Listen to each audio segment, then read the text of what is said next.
Voilà, bienvenue à Marie-Caroline Bustaré. Marie-Caroline, tu as en face de toi un groupe d'aumôniers et d'accompagnateurs adventistes qui est là pour 2 jours pour réfléchir aux attentes, comment répondre aux attentes spirituelles de nos membres. Donc j'étais à te présenter, tu es enseignante aux facultés de Loyola Paris. Et donc tu es enseignante, tu enseignes la spiritualité. Tu as fait ta thèse d'ailleurs aux facultés Loyola, pour le Centre Saint. Et avant, tu as été rédactrice en chef adjointe d'une revue importante, je vais l'avoir dans mon sac, je vais la trouver, qui s'appelle Christus, qui est une revue de spiritualité très connue, pas seulement de spiritualité initiale, de toute spiritualité. Et tu as la lourde tâche de répondre à 3 questions articulées. En tant que rédactrice en chef de Christus, qu'est-ce que tu perçois des attentes spirituelles de nos contemporains ? Là-dedans, quelle est l'originalité de la réponse chrétienne ? En quoi la réponse chrétienne est différente d'autres réponses ? Et là-dedans, quelle est la spécificité ignatienne, en espérant que la spiritualité ignatienne soit une spiritualité chrétienne. Voilà. Tu as 45 minutes pour nous expliquer cela. Et puis après, on aura un petit temps pour parler entre nous et un jeu de questions-réponses. Ok. Alors, comme il y a 45 minutes et que ce que tu proposes, on pourrait y passer 3 heures, bien plus même, je vais forcément être obligée d'être un petit peu bref sur certains points. Donc voilà, on va passer sur les questions, les traverser un peu rapidement, mais voilà, on va essayer de poser quelques jalons.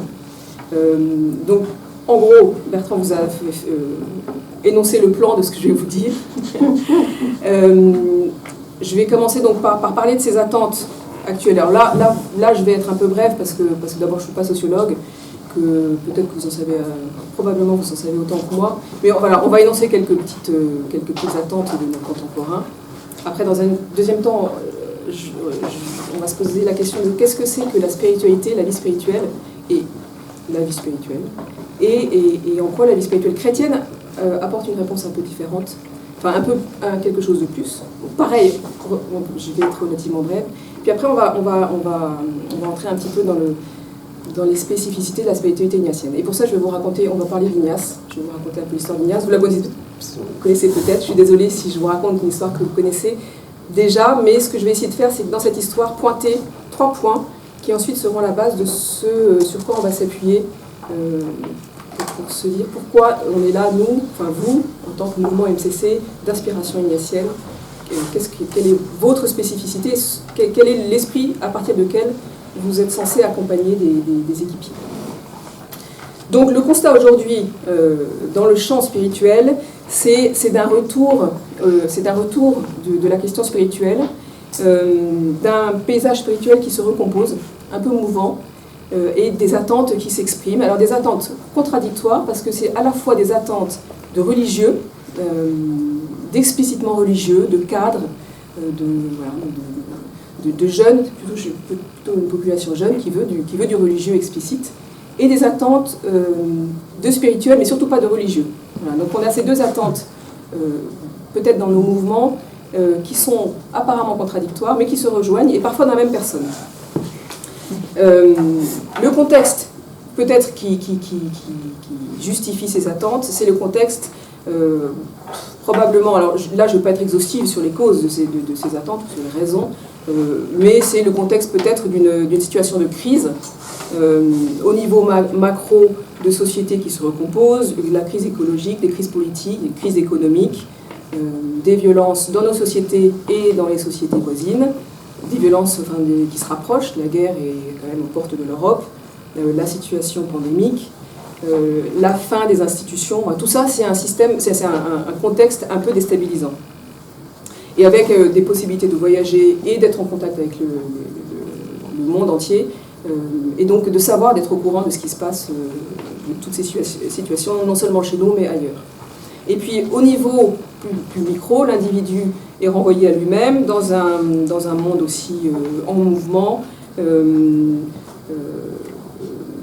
avec des situations familiales, professionnelles, sociétales, d'éparpillement, d'accélération, de tension entre le retour à l'individu, on est renvoyé à nous-mêmes très fortement. La panne de la transmission renvoie l'individu à ses propres responsabilités pour assumer sa vie et assumer son bien-être. Et en même temps, on est ouvert sur les dimensions du monde. Donc on est à la fois renvoyé vers nous-mêmes et collé à ce qui se passe partout dans le monde. Donc ça provoque des tensions intérieures.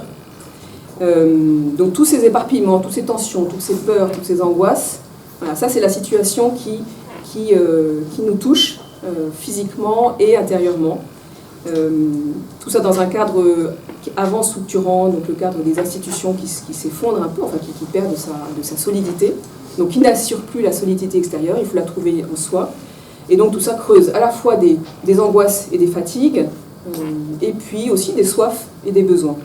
Des soifs et des besoins qui viennent s'exprimer dans les groupes dans lesquels nous sommes, enfin, les groupes type MCC. Peut-être qu'on pourrait, pour schématiser les choses, énumérer 4 besoins qui ont leurs propres ambiguïtés. Donc le premier, ce serait, donc dans ce contexte que je viens de décrire très rapidement, ce serait de s'élever, c'est un désir d'aspiration à un peu de transcendance, de hauteur. Et ce besoin-là, de s'élever, l'ambiguïté et son risque, ça serait de décoller. On décolle de la réalité, on va chercher dans une sorte de spirituel un peu gazeux, cette aspiration à s'élever. Le deuxième besoin, ce serait de se poser dans ce monde en accélération qui provoque des tiraillements. On a besoin de prendre du recul, de faire une pause, de décélérer. Mais ce besoin de se poser, ça peut être aussi, son ambiguïté, son risque, ça peut être aussi le risque de se retirer, de se mettre à l'écart, de chercher dans le spirituel un lieu où on se met à l'écart et où on se protège de ce monde un peu compliqué. Le troisième besoin, c'est de s'unifier, de sentir les choses intérieurement. Peut-être le besoin de faire des expériences qui englobent l'individu tout entier dans sa dimension psychique, physique, psychologique. Voilà. Mais on cherche une unification. Unification qui va nous permettre d'accéder à notre liberté intérieure. Mais ce besoin-là, son risque, ça serait peut-être qu'on se mette au centre et qu'on oublie la dimension collective, l'autre, et puis aussi ce dont on est héritier, ce qui nous est transmis, qu'on ne produit pas nous-mêmes, en termes de vie intérieure, hein, j'entends. Et le quatrième besoin, ce serait de se relier, nouer des contacts avec les autres. On a besoin des autres, on a besoin de ces communautés, mais parfois ce besoin, il est guidé par des peurs. Et là, la quête de lien devient une quête qui exclut celui qui va être différent et qu'on va percevoir comme un ennemi ou comme un étranger qui nous fait peur. Donc ce besoin de se relier, ça peut être aussi un besoin d'aller choisir les autres avec lesquels on est en lien. Donc vous voyez, bon, ça j'énumère 4 besoins avec lesquels viennent les personnes qui peuvent s'inscrire dans les mouvements spirituels, tels le MCC, et qui sont à la fois justes et bons, et qui ont leur risque. Donc les demandes de quête spirituelle que vous entendez dans vos groupes viennent en écho à ces besoins des personnes qui cherchent des ressources pour traverser des vies difficiles. Alors parfois ces demandes elles partent tous azimuts. Ça peut, donc, comme je le disais tout à l'heure, passer par un besoin d'appartenance très fort dans un cadre assez contraignant, et ça peut passer par surtout pas de cadre, surtout pas de religion.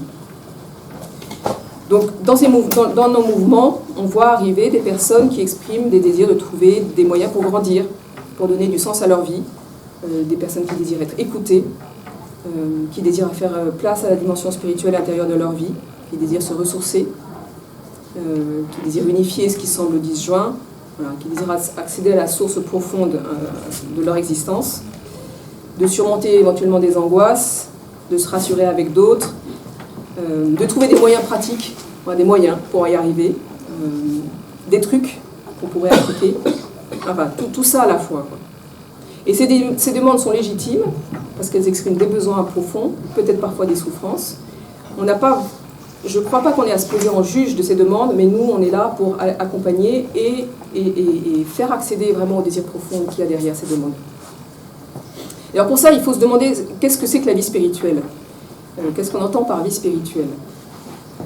Alors la vie spirituelle, donc d'abord, on va se poser cette question-là, et puis après, on va voir un peu qu'est-ce que c'est que la vie spirituelle chrétienne. Et donc, pour beaucoup, la vie spirituelle, c'est ce qui s'oppose au matériel. On avait discuté de ça l'année dernière dans la région avec Pierre, dans la région de Pierre. Donc la vie spirituelle, c'est ce qui s'oppose au matériel. C'est ce qui s'oppose au temporel. Ce qui occupe l'essentiel, donc le matériel est temporel, étant ce qui occupe l'essentiel des énergies, typiquement la vie professionnelle. Et la vie spirituelle, c'est ce qui vient après. Quand on a le temps, si on a le temps, alors que le spirituel se loge dans le très concret. C'est ce qui donne l'élan au reste. Je vous cite Joseph Thomas, une petite phrase que je trouve très, très juste. « Il n'y a pas lieu de chercher à cultiver en marge de la vie concrète une vie intérieure, entre guillemets, Joseph Thomas, une vie intérieure, entre guillemets, ce serait faire injure à Dieu. » Chercher la vie spirituelle en dehors de notre vie concrète, c'est faire injure à Dieu. Vous connaissez peut-être Thérèse d'Avila qui expliquait que c'était dans le lavage des casseroles que se passait le spirituel. Donc le spirituel, c'est pas du côté de l'immatériel, c'est du côté de l'invisible, de l'impalpable, mais de ce qui ancre. Voilà. Ce qui enracine. Le spirituel, donc, c'est pas ce qui s'oppose au matériel. C'est pas une autre vie en parallèle, à l'écart, une vie sanctuarisée, plus haute, plus belle, plus saine, plus sainte, mais in fine désincarnée. C'est la même vie, c'est la vie, mais vécue dans toute sa profondeur. Et toutes les zones de la vie sont concernées.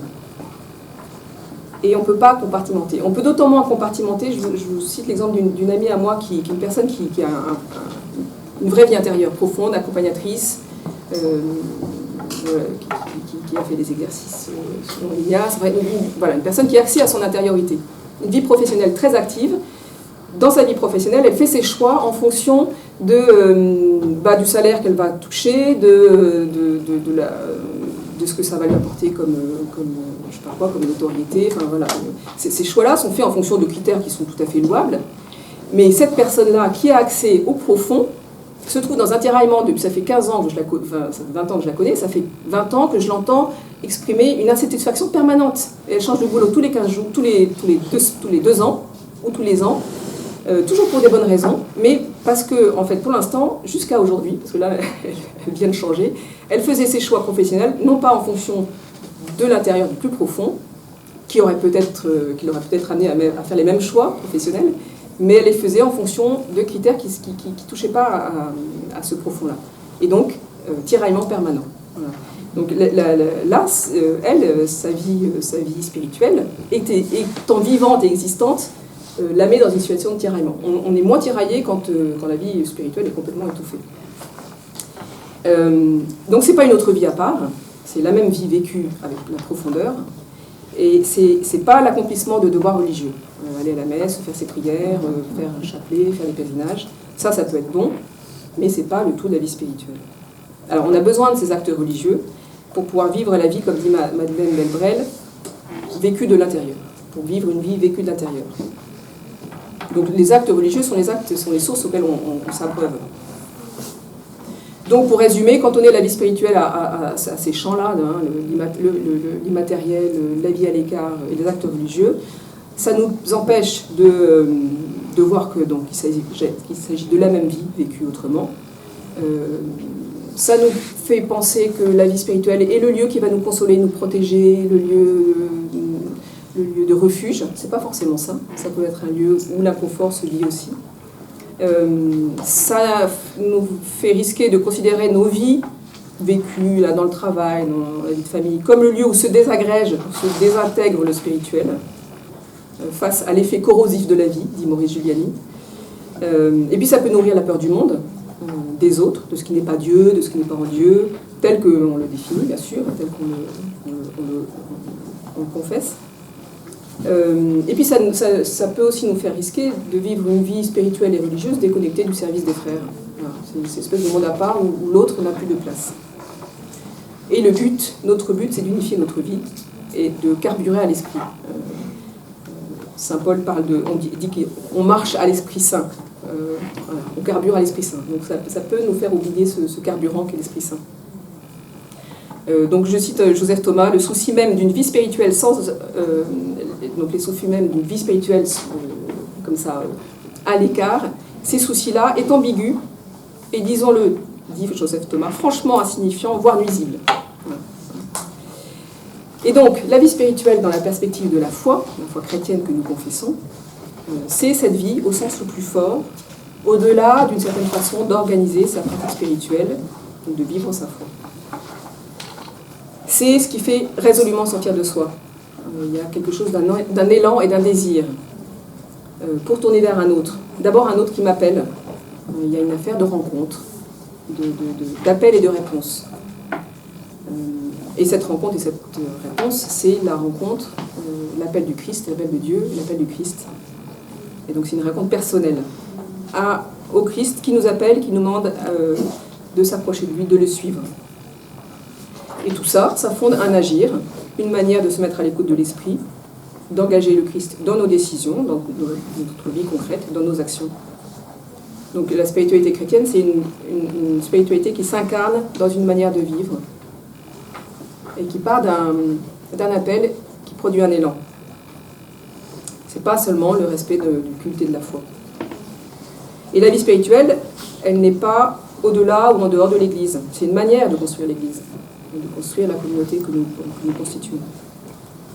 Et cette vie, bien sûr, elle se nourrit dans la prière, dans la fréquentation des sacrements, dans la fréquentation de la parole de Dieu, parce que sans ces moments gratuits là, de prière, de lecture de la parole, de sacrements, ces moments qui sont perdus en apparence, le temps perdu, l'Esprit Saint ne peut pas pénétrer nos actions. Et je recite Joseph Thomas, je vais en citer d'autres, je vous rassure. On ne peut pas vivre la vie intérieure si on n'est pas familier du voyage intérieur. Et là, je cite Maurice Giuliani, seul le bout de l'oraison maintient dans l'attention au goût de Dieu. Voilà, on a besoin de ces temps à l'écart, c'est important. Parce que je vais insister sur l'action et sur nos vies quotidiennes, mais ces temps à l'écart, ces temps de retrait sont importants. Parce que sans eux, il n'y a pas d'amitié, pas de familiarité avec Dieu. Et avec l'Écriture qui nous permet de le connaître et de le découvrir. Voilà. Donc, pour conclure cette première partie, vous voyez, c'était rapide, hein. La vie spirituelle, donc, elle s'incarne dans une certaine manière de faire et d'agir et de vivre, dans des pratiques concrètes qui sont porteuses de l'esprit, c'est ce qu'on appelle les spiritualités.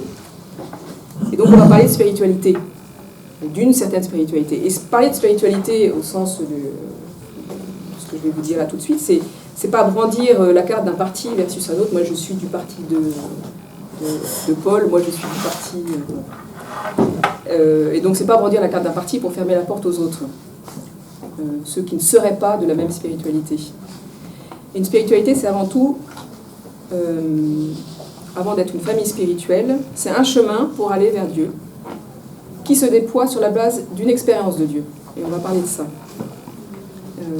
Mais toute spiritualité, c'est un don fait à toute l'Église et à tout le monde. C'est une pédagogie, en fait, une spiritualité. C'est un langage qui nous est offert pour que nous puissions, nous aussi, prendre la parole à notre tour. Et sans ce langage, sans des langages spécifiques, nous risquons de rester muets et même spirituellement impuissants. On a besoin de s'ancrer dans un langage, dans une façon d'exprimer, de vivre notre expérience à Dieu. Et je crois que le MCC est un mouvement spirituel par excellence, tout à fait à même d'accompagner cette vie intérieure telle que je l'ai décrite très très rapidement, s'il se met au service de cette vie spirituelle qui se vit dans la vie. Et à partir de ce qui constitue le MCC, qui je crois avoir compris, se fait dans un double enracinement. Dans l'enracinement de la vie professionnelle qu'on essaie de relire et de comprendre, et dans laquelle on essaie de vivre le meilleur possible.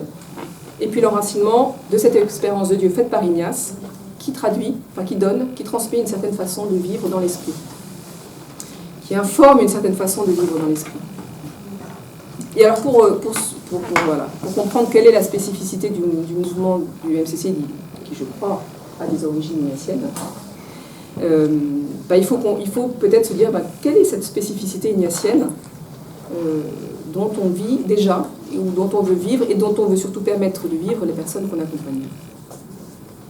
Alors pour ça, je vais vous raconter l'histoire d'Ignace, que vous connaissez certainement déjà, mais on va la retraverser très rapidement pour pointer. On va pointer trois éléments qui sont, je crois, des espèces de lignes de tension de la spiritualité ignatienne. Alors, vous allez voir, je vais certainement vous décevoir parce que je ne vais pas m'arrêter sur le discernement spirituel, je ne vais pas m'arrêter sur l'accompagnement spirituel, je ne vais pas m'arrêter sur, je ne sais pas quel autre, l'indifférence, je ne vais pas m'arrêter sur les grands mots de la spiritualité ignatienne, mais qui sous-tendent tout ce que je vais dire.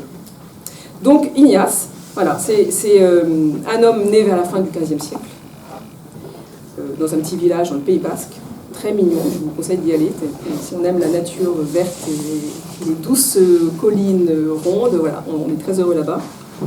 Et il dit de lui-même qu'il était un homme animé de grands désirs, d'exploits chevaleresques, de grandeur. Certainement, d'après ce qu'on entend, on lit de lui, très orgueilleux et très fier. Et alors, autour des 30 ans environ, il se blesse, vous savez certainement, il se blesse à la jambe et il se retrouve alité le temps d'une longue convalescence d'environ 8 mois chez lui. Et c'est à cette occasion qu'il fait sa première expérience spirituelle, il fait une expérience de Dieu, et à partir d'une observation de ses mouvements intérieurs, qu'il travaille pendant tout ce temps, il fait une expérience que Dieu lui parle directement. Pour faire bref, il voit que quand son désir qui l'anime, le tourne vers le Christ et l'idée d'une vie à mener à la suite, il se découvre une joie durable qui dure après. Et quand son désir reste fixé sur les objets de ses fantasmes, c'est-à-dire les exploits chevaleresques, il éprouve une satisfaction aussi, mais qui ne dure pas. Et qui le laisse ensuite, dit-il, sec et mécontent. Et il comprend que le Christ l'appelle à travers ce désir qui procure la joie, un attrait, une envie de se mettre à sa suite. Voilà, c'est ça, c'est la première expérience qui convertit son désir. Donc cet homme animé d'un grand désir voit son désir convertir, en tout cas solliciter. Et donc lui qui rêvait de mettre sa fougue au service d'exploits chevaleresques se découvre toujours habité de ce grand désir, mais il découvre aussi que ce désir a besoin d'être converti, qu'il a besoin d'être renouvelé, qu'il a besoin de changer d'objet en fait. Son désir se posait sur les exploits, la chevalerie, etc. Et là, tout d'un coup, son désir se pose sur le Christ. Il veut mettre son ardeur au service du Seigneur. Et, dit-il, faire du bien aux âmes. Ça vient très vite dans son récit. Donc, désir, aider les âmes. Et ce désir, il est associé au désir de suivre le Christ. Voilà. Ce désir le met en mouvement, il quitte son visage, et il commence à vivre une vie de pèlerin, à entrer en communication avec des hommes et des femmes. Il se rend compte que la conversation est un lieu qui fait du bien aux âmes. Voilà, donc première conversion qui englobe en gros le programme de sa vie, se laisser te porter par un sourd désir, bien ordonné, le bon objet, suivre le Christ et aider les âmes.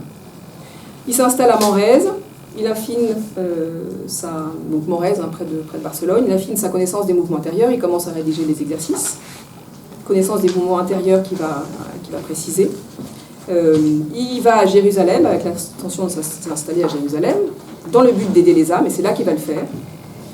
Et à Jérusalem, bim, mauvaise nouvelle, il ne peut pas rester, il voulait rester, et il ne peut pas rester. Et son idée, ça avait été, voilà, je vais aider les âmes, je vais suivre le Christ, et ça va se passer à Jérusalem. Et tout d'un coup, arrivé à Jérusalem, son projet apostolique et missionnaire tombe à l'eau, parce qu'il n'a pas le droit de rester à Jérusalem. Et plutôt que de se désoler et d'insister, il se pose la question, que faire ? Cette question, elle va revenir quand il aura des contrariétés. Il a un projet grand et beau, parce que c'est toujours dans la visée de suivre le Seigneur. Quand une contrariété vient, ou quelque chose vient se mettre dans sa route, il se pose la question, que faire? Et cette question-là, on peut la retenir, hein, désir, aider les âmes, et que faire? On va revenir dessus.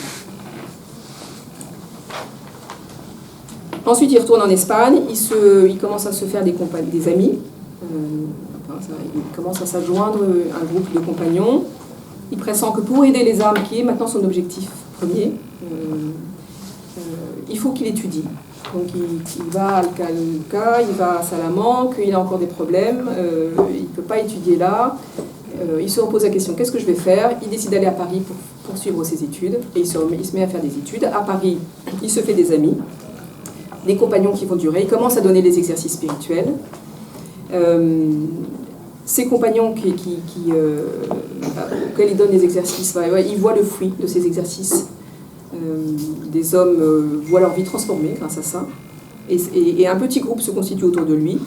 Petit groupe, voilà, qui est le démarrage de la compagnie de Jésus, autour donc d'hommes qui sont animés par le même désir d'aider les âmes et de suivre le Christ, de vivre une certaine vie de pauvreté missionnaire, etc. Et ce petit groupe a déjà une intuition aussi importante, qui est une intuition de mettre leur service au service, de se mettre au service de l'Église. Il y a une dimension universelle, aider toutes les âmes, pas seulement un petit groupe de personnes choisies, un peu mieux que les autres, un peu plus aptes que les autres, je ne sais pas quoi. Et voilà, et donc je résume la vie d'Ignace très vite. Ce groupe se constitue, Ignace part à Rome, ils ont l'intention d'aller à Jérusalem, ça ne marche pas, ils s'installent à Rome, les compagnons sont éparpillés dans le monde, Ignace devient le supérieur de l'ordre, et l'histoire commence là. Voilà. Mais on a noté, nous, 3 points sur lesquels on va revenir, qui sont donc ce désir qui nous anime, et le désir de suivre le Christ. Cette question, que faire? Et ce souci d'aider les âmes, toutes les âmes. Voilà. Et là, dans ces 3 points, je crois qu'on a les fondements de la spiritualité d'Ignace, et peut-être des éléments que nous pouvons prendre, dont nous pouvons nous inspirer, nous imprégner pour aider, accompagner les personnes qui viennent dans ce mouvement du MCC. Voilà, donc on va revenir sur ces 3 points. Alors, comme je vous ai dit, c'est pas exhaustif. Peut-être que tu auras plus à dire, parce que je ne vais pas aborder des grands sujets, là, comme je vous ai dit tout à l'heure. Mais voilà, les questions de discernement, les questions d'accompagnement sont entre les lignes de ce que je vais vous dire. Donc d'abord, suivre le Christ, désirer, ce désir-là. D'abord, il y a le désir peut-être fondamental qui s'exprime dans la vie d'Ignace, qui est de chercher le Christ. Pour Ignace, le point de départ, c'est ce grand désir qui, je ne sais pas si vous avez remarqué, ce grand désir, et tout d'un coup, il prend sa vérité en situation de crise. La situation de crise, c'est notre situation aussi, c'est la situation de nos équipiers. Mais l'histoire d'Ignace nous enseigne que le désir, si central soit-il dans la vie spirituelle, doit être éduqué et ordonné au bon objet. Ignace, il commence par un désir, ce premier désir qu'il nomme, c'est celui des honneurs et de la gloire. Puis après sa conversion, son désir va se poser sur les saints et puis sur le Christ, bien sûr. Voilà. Le point de départ et la visée de toute vie spirituelle, c'est le Christ. Illustration biblique toute bête que vous connaissez, l'histoire de Zachée. Il est pris par un élan, par une envie, par un désir de voir ce Jésus. Alors ce désir, il est un petit peu désordonné parce que c'est une forme de curiosité. Mais ça part de là, ça part de cette espèce d'élan qui le pousse à monter sur son arbre, et ça permet la rencontre avec le Christ. Voilà, et les exercices spirituels reposent sur cette certitude qu'un même désir anime la personne qui les entreprend. Et les exercices spirituels et la spiritualité ignatienne visent à nourrir ce désir et à l'orienter. Donc l'obsession d'Ignace, entre guillemets, et donc de la spiritualité qui porte son nom, c'est de faire grandir en toute personne l'amitié, cette amitié avec le Christ. de pousser ce désir vers l'amitié avec le Christ. Et pas une idée du Christ, mais le Christ, vraiment la personne concrète. Ce Jésus fait de chair et de sang. Et les exercices ou la pratique de la méditation sur les évangiles et sur la parole concrète où on fait rentrer par les sens, ça vise ça aussi, ça permet ça, cette rencontre avec l'homme concret. J'ai fait les exercices il y a très longtemps et je me rappelle de ce moment où je me suis dit, voilà, Jésus c'est un homme. Il y a vraiment eu un moment avant et après. Et je crois que beaucoup de chrétiens n'ont pas fait cette rencontre de l'homme concret. Et c'est ça qu'on vise, nous. C'est ça qu'on veut aider les personnes qu'on accompagne à faire, rentrer dans cette rencontre d'un homme. Donc les équipiers, ils peuvent venir avec des demandes spirituelles un peu floues. Ok, très bien. Mais notre rôle à nous, c'est de resituer, enfin de les aider à resituer cette demande dans la visée de rencontrer le Christ. De toucher du doigt l'amour toujours plus grand de ce Christ qui nous dépossède de nos égos, qui nous sort de nous-mêmes pour nous tourner vers lui et vers les autres. Et donc de sortir de l'adhésion à un système de valeurs ou je ne sais pas quoi, ce que pourrait être le religieux, la demande religieuse ou spirituelle de certaines personnes. La spiritualité ignatienne, mais comme toutes les spiritualités d'ailleurs, mais la spiritualité ignatienne, voilà, cherche à nous ancrer là-dedans. Et ce grand désir tourné vers celui qui nous donne la vie, vers le Seigneur et le Christ, ordonne tous les autres désirs. Et nous pousse à chercher en soi, en nous, nos désirs de vie qui sont tournés vers le Christ, mais voilà, qui sont ces désirs qu'on cherche souvent quand on va chercher un accompagnement spirituel. Et ces désirs, les exercices aussi spirituels leur donnent une place. Ils constituent le point d'entrée de la relation avec Dieu. Tous les temps d'oraison dans les exercices sont structurés par une demande de grâce au début. On n'entre pas dans une prière sans chercher quel est mon désir et l'exprimer au Seigneur. Et les exercices, les temps de prière dans les exercices, ils sont pris en incise entre eux. Cette demande de grâce qui nous fait entrer dans la relation avec le Seigneur, avec une demande. Enfin, je me présente devant le Seigneur les mains ouvertes.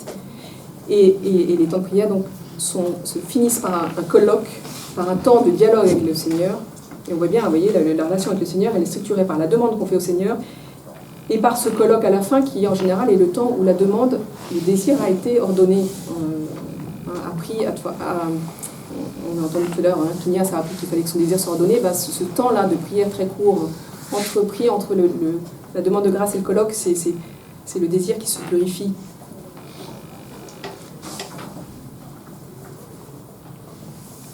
Et cette insistance sur le désir, elle vient aussi en écho avec la parole récurrente du Seigneur, de Jésus dans l'Évangile. Que veux-tu que je fasse pour toi ? Et chercher en soi ce qu'on désire vraiment, c'est accéder à sa pleine stature humaine. C'est mettre à jour ce qui en nous aspire à la vie pleine. Et donc c'est entrer dans cette juste relation avec le Seigneur, un fait d'humilité, d'une conscience qu'on reçoit tout de lui. Et aussi de liberté, parce qu'on se présente devant le Seigneur en partenaire. Le Seigneur demande « Que veux-tu que je fasse pour toi ?» Il nous pose la question comme à des adultes. J'ai des enfants, qui sont maintenant grands, que quand ils seront petits, moi j'avais des filles petites, il ne faut pas leur demander ce qu'elles veulent mettre comme habit le matin, parce qu'elles ne sont pas capables de... Il y a des choix qu'il faut faire pour eux. Nous, là, le Seigneur nous dit, vous êtes mûrs et adultes, il y a des désirs que vous devez pouvoir accéder à vos désirs et l'exprimer. Et donc, mettre le doigt sur ce désir, ça met en route. C'est un socle solide et concret sur lequel on peut fonder nos vies. Donc, derrière les demandes spirituelles des équipés, il peut y avoir des soifs, des désirs, des appels du Christ, déjà partiellement perçus. Et le rôle de l'accompagnateur est de mettre ça à jour et de le révéler. Et le rôle de l'accompagnateur, c'est susciter la relation au Christ, la nourrir, contribuer à la faire grandir, en sollicitant la cohabitation avec la parole, l'apprentissage de la prière personnelle. Voilà, c'est tout ça qu'on peut donner comme moyen aux personnes qu'on accompagne pour grandir. Afin que les équipiers entendent pour eux cette parole du Christ, que veux-tu que je fasse pour toi ? Et qu'ils soient capables de formuler des réponses. Parce que je crois que c'est la question la plus importante c'est la question spirituelle la plus importante. Que veux-tu que je fasse pour toi, et être capable de formuler une réponse à cette question du Seigneur. Bien avant la question qu'est-ce que je peux faire pour Dieu. Donc voilà, ça c'est la première chose. Cette question du désir, de l'élan et du désir qui nous tourne vers le Christ. La deuxième chose, c'est cette question de que dois-je faire. Derrière ça, il y a la question du chercher Dieu en toute chose, que vous avez certainement déjà entendu, de la relecture, et puis de la question de l'action. Alors, comme je vous l'ai dit à plusieurs reprises, Ignace, il a été stoppé net dans son élan. Il avait un projet saint, inspiré par le Seigneur, donc bon, et auquel il a dû renoncer ou qu'il a dû accepter de transformer. Il voulait aider les âmes à Jérusalem. C'était pas possible, il a fallu qu'il fasse autre chose. Après, il s'est dit, je vais étudier à Salamanque, et puis il s'est rendu compte que c'était plus possible. On avait maille à partir avec l'Inquisition à Salamanque et à Cala, en Espagne, il a fallu qu'il parte. Donc il a dû revisiter des décisions prises, a priori sous le regard du Seigneur. Donc se poser la question, que faire? Que dois-je faire? Dans cette question, que dois-je faire, il y a deux choses. Il y a la situation dans laquelle je suis. Donc, que dois-je faire, là, pour Ignace, quand il est à Jérusalem? Il est dans une certaine situation, et cette situation provoque cette question, que dois-je faire? Les exercices nous demandent de chercher et trouver la volonté de Dieu dans la disposition de notre vie. Voilà. Donc, que dois-je faire? Il est situé dans un lieu, dans un endroit, dans un temps. Ignace apprend, à l'occasion de ses pérégrinations, et nous apprend donc, à agir non pas en fonction de nos rêves, de nos idées, de nos projets, de nos imaginaires ou de nos idées préconçues du bien, de la loi, de ce qu'on doit faire, de la façon de mener une mission, même si tout ça, ça peut être nécessaire à mettre en place, mais en fonction des circonstances. Car c'est par les circonstances que Dieu exprime sa volonté. C'est à travers ces circonstances que la volonté de Dieu se révèle à nous. Ce n'est pas quelque chose qui nous tombe du ciel, la volonté de Dieu. Et l'homme et la femme spirituelle est celui ou celle qui acquiert une intelligence des situations concrètes. Je vous cite Maurice Giuliani. Il ne suffit pas à un apôtre de proclamer la vérité de l'Évangile ou de donner son sang pour en témoigner. Il ne lui suffit même pas de prier ou de faire prier. Il doit encore acquérir cette intelligence des situations concrètes. Faute de quoi son zèle risque d'être irréel, inhumain et finalement infidèle à Dieu. Voilà. Acquérir une intelligence des situations dans lesquelles on est.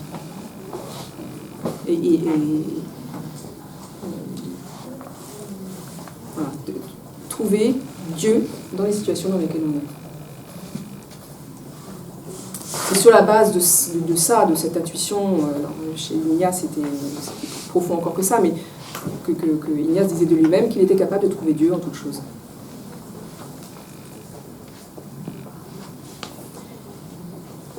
Donc Ignace affirme que chacun doit se déterminer selon les circonstances de lieu, de temps et de personne. Et dans ses écrits, notamment dans ses correspondances avec ses compagnons qui partent en mission et qui lui demandent des conseils, qu'est-ce que je dois faire dans cette situation, il a le souci permanent de renvoyer ses compagnons à l'observation de la situation dans laquelle ils sont, et de se décider à partir de ça. Et en amont de ça, il y a une conviction théologique et spirituelle que Dieu est présent et à l'œuvre dans sa création, partout, dans toute sa création, et que par cette observation, cette prise en compte des situations, nous collaborons à l'œuvre de Dieu. Et cette intuition linéaire, elle est fondée dans une vision qui se passe près de Morez, où voilà, il fait une découverte que Dieu agit, que Dieu est présent dans le monde, et pas que dans les choses spirituelles et religieuses, mais aussi dans ce qu'il appelle les lettres, tout ce qui touche à la vie culturelle. Donc c'est pas cette affaire-là d'agir à partir des circonstances, c'est pas la fantaisie d'un esprit libre, Ignace, il serait capable de faire à partir de son imagination, de ce qu'il voit. Non, cette intuition-là, elle est enracinée théologiquement et spirituellement. Et donc cette question du que faire, je veux dire, donc il y a d'abord la situation. observer, enfin, être en lien avec cette situation pour pouvoir agir à partir de cette situation. Et après, la question de l'action. Qu'est-ce qu'on fait? Et donc, ce Dieu que je dois pouvoir trouver en toute chose et qui doit pouvoir inspirer mon action, comprendre que ça, c'est ça qui enracine notre vie de foi et notre vie spirituelle et qui l'enracine dans l'action, voilà, m'amène à me dire, à chaque situation, qu'est-ce que je dois faire dans la situation qui m'est donnée. Et m'amène à comprendre que cette question-là, elle est profondément spirituelle. Répondre à cette question et mettre en œuvre une réponse, une certaine forme d'action, c'est profondément spirituel. Et il en va de ma fidélité à Dieu. Donc, je cite Maurice Giuliani, la fidélité à Dieu ne réside pas dans ce dialogue intérieur avec Dieu qui ne tiendrait pas compte du créé. Alors on dit que la mystique d'Ignace, la mystique à comprendre comme définissant une forme d'attitude spirituelle qui n'inclut pas forcément les dons extraordinaires de la grâce, mais qui implique une forme d'attachement profond à Dieu. C'est ça la mystique. Hein. C'est pas l'espèce de... C'est pas les lévitations, c'est pas les visions. La mystique, c'est cette façon de vivre, cette attitude spirituelle d'attachement, je ne sais pas comment dire, indéfectible à Dieu.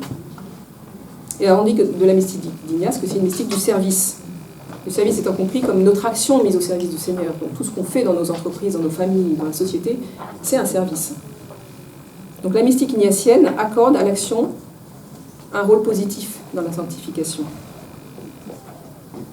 Donc là encore, je cite Maurice Giuliani, l'action ne peut pas être seulement un sacrifice de soi ou une exigence presque regrettable qui pour un temps nous séparerait de Dieu. Mais le service, cette action, suppose précisément qu'en servant, que c'est en servant qu'on fait la volonté de Dieu. Et c'est là qu'on lui est agréable, dit Maurice Giuliani, à un titre peut-être plus éminent qu'en le priant dans le secret de l'oraison. Donc l'action, ce n'est pas une fuite, une dispersion, lors de laquelle se désagrégeraient progressivement les effets de la prière. Alors on fait sa prière le matin, on fait son oraison d'une demi-heure le matin, et puis au fur et à mesure de la journée, les effets de la prière se désagrègent dans l'action, et puis le soir, on a un taux de contact avec le Seigneur qui est réduit à 0, puis hop, on recharge la batterie le lendemain matin. Non. L'action est le lieu où se prolonge, où se vit, où s'exprime cette relation avec le Seigneur. Elle est le renouvellement de l'oraison. Et l'action elle-même vécue, en parfaite soumission, soumission dans le sens d'adhésion au Seigneur, est un moyen décisif pour entrer dans cette familiarité avec le Seigneur. Alors, je cite Ignace cette fois-ci. L'homme ne sert pas Dieu seulement quand il prie, ou alors elle serait bien courte les oraisons qui n'atteindraient pas 24 heures. Puisque tout homme doit se donner à Dieu aussi complètement qu'il le peut. Voilà. Ignace, le premier, nous dit on ne peut pas prier 24 heures, c'est bien dommage. Voilà.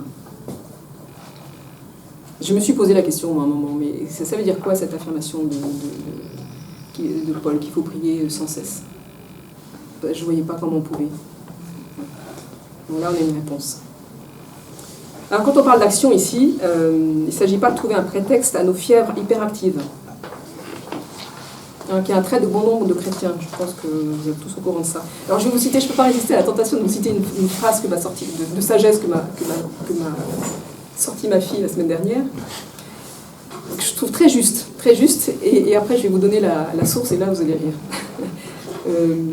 Si le diable ne peut pas faire de toi quelqu'un de mauvais, il va faire de toi quelqu'un de débordé.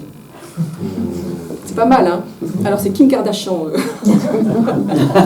Et ben voilà, merci Kim Kardashian, parce que je trouve que c'est un très belle... Voilà, je trouve que c'est très juste. Donc l'action, c'est pas l'activité, je sais pas quoi, l'hyperactivité.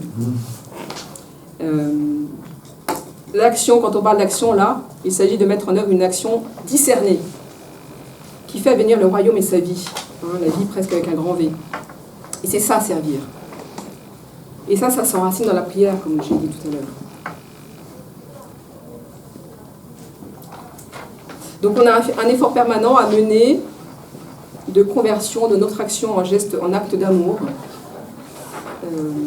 Encore une fois, Maurice Giuliani, si tout est oraison, c'est parce que l'action et l'amour croissent ensemble. Et donc là, on comprend la place primordiale dans la spiritualité ignatienne de la relecture, et non pas comme une pratique, hein, comme un exercice, mais comme une manière de vivre. Parce que c'est dans cette logique de relecture que s'inscrit cette relecture, c'est pas l'exercice nombriliste de retour sur soi-même, mais c'est vraiment la quête de Dieu dans les circonstances de ma vie. Et la mise en ordre de ce que je fais, de pourquoi je le fais, de pour qui je le fais, de comment je le fais, et de qu'est-ce que cela produit, d'où ça vient, qu'est-ce que ça produit pour moi et autour de moi. Et donc ça, faire la relecture, c'est mettre en œuvre cette vie en Dieu, dans la vie. D'où les équipes MCC qui viennent aider là-dessus, éminemment. Donc voilà, ça c'était mon deuxième point. Le troisième point, le dernier point, j'espère que je ne suis pas trop longue. Ça va encore ? Ouais. Aider les âmes. C'était le troisième point qui nous remonté de la vie d'Ignace que nous avons très brièvement évoquée. Aider les âmes, derrière il y a la question de l'exigence apostolique universelle. Et derrière il y a la question de faire faire l'expérience de Dieu. C'est ça, hein, l'intuition d'Ignace, c'est faire faire l'expérience. Il a fait une expérience, il a compris comment le Seigneur lui parlait. Et son plus grand désir, c'est que tout le monde puisse faire cette même expérience. Donc aider les âmes, c'est un autre refrain de la vie d'Ignace qui revient dans les exercices, dans le récit. Dès les premiers temps de sa conversion, il est animé par ce désir d'aider les âmes. Alors qu'est-ce que ça veut dire ? Ignace, comme je vous ai dit, il est convaincu qu'il a rencontré Dieu et que sa tâche maintenant est désormais de permettre aux autres de faire cette même rencontre. C'est comme une urgence pour lui. Alors derrière cet aider les âmes, il y a deux principes. Il y a un principe de liberté et puis un principe d'universalité. Le principe de liberté d'abord. Faire pour soi cette expérience de la rencontre de Dieu, apprendre à écouter en soi la voix de Dieu, c'est le discernement qui nous apprend à faire ça, c'est un chemin de liberté. Aider les âmes, c'est pas imposer une façon de faire, d'être, de vivre mieux, plus moralement. C'est même pas, je crois, proposer une conversion. C'est juste d'ouvrir ce chemin de liberté. Liberté par rapport aux autres et liberté par rapport à soi-même, par rapport à nos attachements, nos pulsions, nos conditionnements. Et les exercices, ils servent ce but. Toutes les préconisations visant à créer l'espace, enfin les exercices, ils aménagent la création de l'espace où connaître cette liberté. Le livret des exercices demande à l'accompagnateur de respecter l'action de Dieu qui se communique directement à la personne qui fait les exercices. Je vous cite le début d'exercice, vous connaissez très, très certainement cette annotation qui vient au début des exercices. Il vaut beaucoup mieux, alors qu'on cherche la volonté divine, que le Créateur et Seigneur se communique lui-même à l'âme fidèle. Que celui qui donne les exercices laisse le Créateur agir immédiatement, au sens de sans médiation, avec sa créature, et la créature avec son Créateur et Seigneur. Donc ça c'est fondamental. Et pourquoi il y a un enjeu, pourquoi c'est la liberté qui s'exprime là ? C'est parce que c'est comme l'histoire du pêcheur et du poisson, vous la connaissez. On permet à une personne d'acquérir sa liberté et de quoi se nourrir lui-même quand on lui apprend à pêcher et pas qu'on lui donne des poissons malades. Il y a quelque chose de cette idée-là derrière, c'est-à-dire que la spiritualité d'Ignace, les exercices, nous mettent, nous qui les faisons, nous donnent les moyens d'apprendre à communiquer avec le Seigneur, à apprendre à comprendre le langage que le Seigneur nous parle à nous.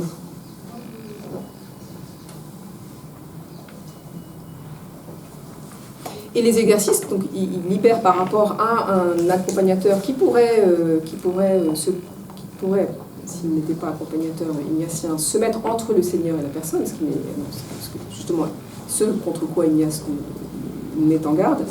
Donc, il vise à aménager cet espace de liberté pour que la personne puisse entrer en relation avec le Seigneur, elle se libérait par rapport à des injonctions extérieures, mais aussi à aménager un espace de liberté par rapport à soi-même.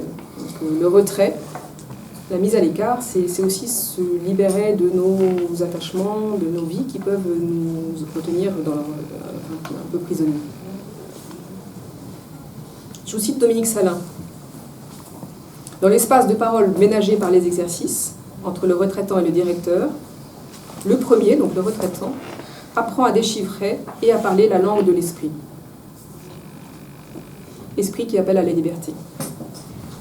Ainsi prend corps peu à peu sa propre parole, la parole du retraitant. Elle prend corps là, propre parole par laquelle il pourra enfin nommer librement son désir, qui ne saurait être différent dès lors du désir de Dieu. Voilà, la grâce d'Ignace de Loyola est en somme d'avoir été fondateur d'un langage permettant à la liberté de se trouver et de se dire. Ça, c'est fondamental. Et aider les âmes pour Ignace, c'est ça, c'est faire venir à cette liberté. Et donc, il y a le principe d'universalité.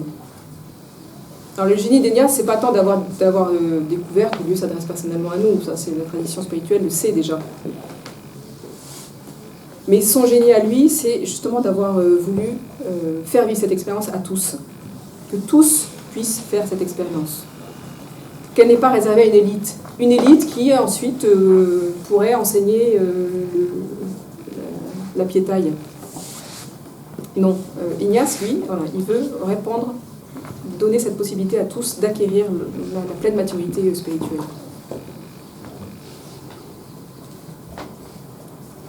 Donc l'exigence apostolique est au cœur de la spiritualité ignatienne. Cette exigence apostolique, hein, dans ce sens que je voulais dire, elle est au cœur de la spiritualité ignatienne.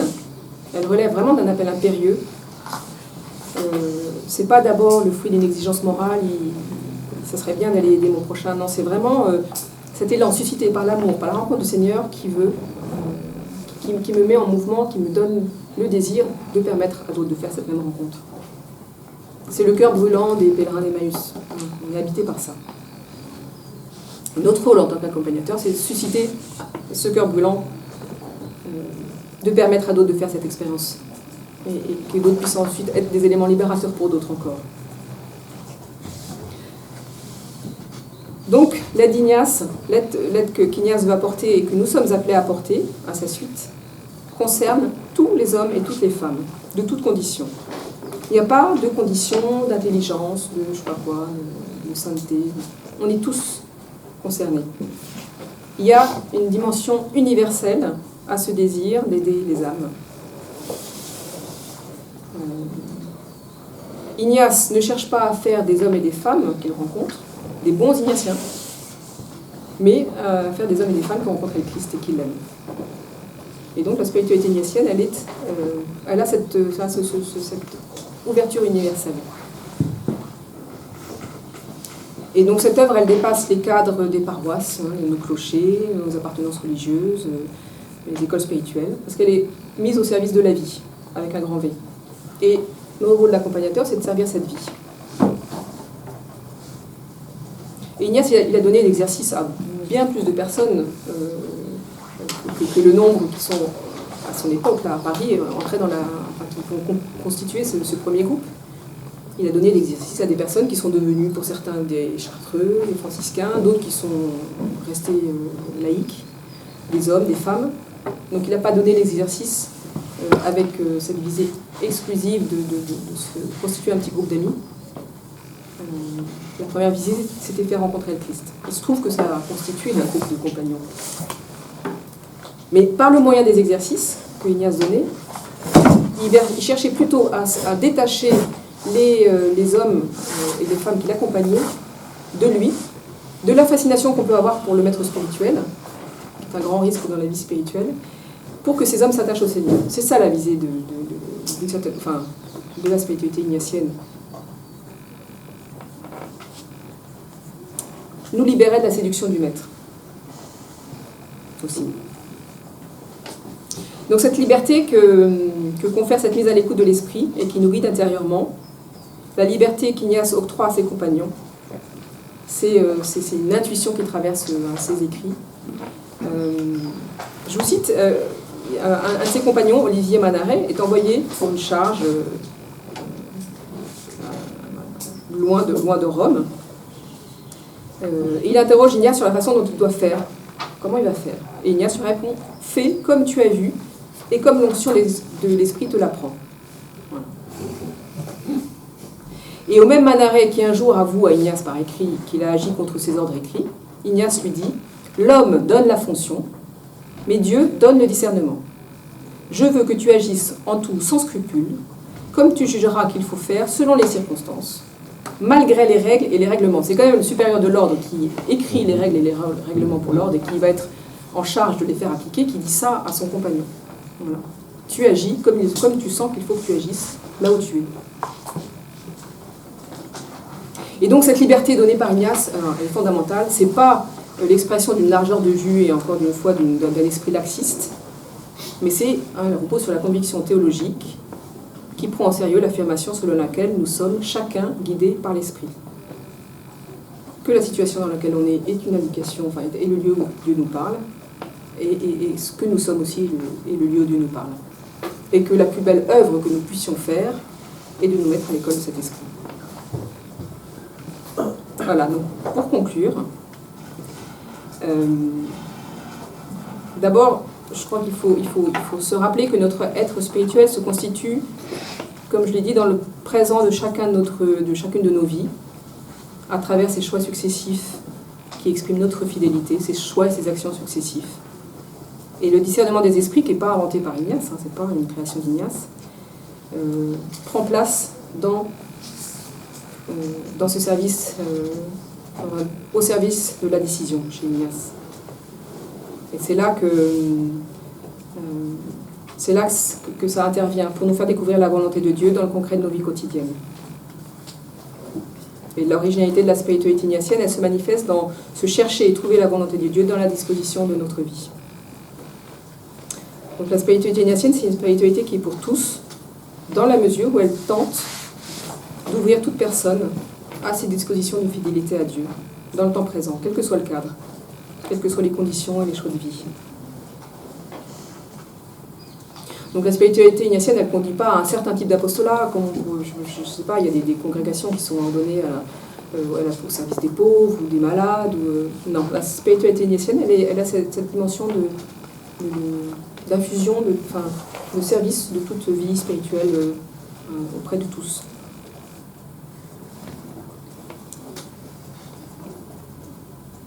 Et je crois que le rôle des accompagnateurs spirituels dans un mouvement tel que le MCC, c'est d'accompagner les équipiers à cet accès à leur liberté intérieure, au plein enracinement dans leur vie, là où ils sont, et à cette découverte de l'amour du Christ. Et ça, ça passe par l'accueil de ces équipiers tels qu'ils sont, tels qu'ils viennent avec leurs demandes, par l'écoute, une écoute qui les libère, et qui les accueille là où ils sont, et par la conviction profondément enracinée que la volonté de Dieu, pour eux, se trouve, enfin c'est eux qui vont pouvoir accéder à cette volonté de Dieu dans l'observation de leur vie, de leur situation, de leur vie intérieure. Et c'est ça qu'on doit essayer d'éduquer et de faire grandir chez eux. Voilà. Merci.